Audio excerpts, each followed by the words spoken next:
Robert Keating, Book Editor. Section 1. The Onslaught. The AIDS Virus by Robert C. Gallo. It is a modern plague, the first great pandemic of the second half of the 20th century. The flat, clinical-sounding name given to the disease by epidemiologists, acquired immune deficiency syndrome, has been shortened to the chilling acronym AIDS. First described in 1981, AIDS is probably the result of a new infection of human beings that began in Central Africa, perhaps as recently as the 1950s. From there, it probably spread to the Caribbean and then to the U.S. and Europe. By now, as many as 2 million people in the U.S. may be infected. In the endemic areas of Africa and the Caribbean, the situation is much worse.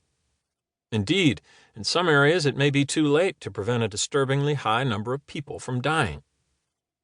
In sharp contrast to the bleak epidemiological picture of AIDS, the accumulation of knowledge about its cause has been remarkably quick. Only 3 years after the disease was described, its cause was conclusively shown to be the third human retrovirus, human T lymphotropic virus 3, HTLV3, which is also called human immunodeficiency virus, HIV. Like other retroviruses, HTLV3 has RNA as its genetic material. When the virus enters its host cell, a viral enzyme called reverse transcriptase exploits the viral RNA as a template to assemble a corresponding molecule of DNA. The DNA travels to the cell nucleus and inserts itself among the host's chromosomes, where it provides the basis for viral replication. In the case of HTLV3, the host cell is often a T4 lymphocyte, a white blood cell that has a central role in regulating the immune system. Once it is inside a T4 cell, the virus may remain latent until the lymphocyte is immunologically stimulated by a secondary infection. Then, the virus bursts into action, reproducing itself so furiously that the new virus particles escaping from the cell riddle the cellular membrane with holes, and the lymphocyte dies. The resulting depletion of T4 cells, the hallmark of AIDS, leaves the patient vulnerable to opportunistic infections by agents that would not harm a healthy person. How HTLV3 manages to replicate in a single burst after lying low, sometimes for years, is one of the most fundamental questions confronting AIDS researchers. Another important question is the full spectrum of diseases with which the virus is associated. Although most of the attention given to the virus has gone to AIDS, HTLV3 is also associated with brain disease and several types of cancer. In spite of such lingering questions, more is known about the AIDS virus than is known about any other retrovirus. The rapidity of that scientific advance was made possible partly by the discovery in 1978 of the first human retrovirus, HTLV1, which causes leukemia.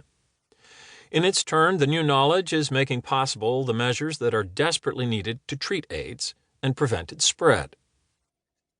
Please refer to the accompanying PDF. Spectrum of diseases due to HTLV3 includes neurological disorders and cancer as well as immune deficiency.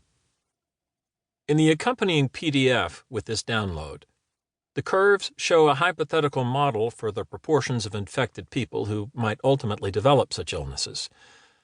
The neurological syndromes appear to be caused directly by HTLV3 infection of the brain, independent of secondary infections due to immune deficiency. The cancers are among a range of HTLV3-related illnesses that may or may not be dependent on the immune deficiency. HTLV3 virion, or virus particle, is a sphere that is roughly 1,000 angstrom units, 1/10,000th of a millimeter across. The particle is covered by a membrane made up of 2 layers of lipid fatty material that is derived from the outer membrane of the host cell. Studding the membrane are glycoproteins, proteins with sugar chains attached. Each glycoprotein has 2 components. GP41 spans the membrane and GP120 extends beyond it. The membrane and protein envelope covers a core made up of proteins designated P24 and P18. The viral RNA is carried in the core along with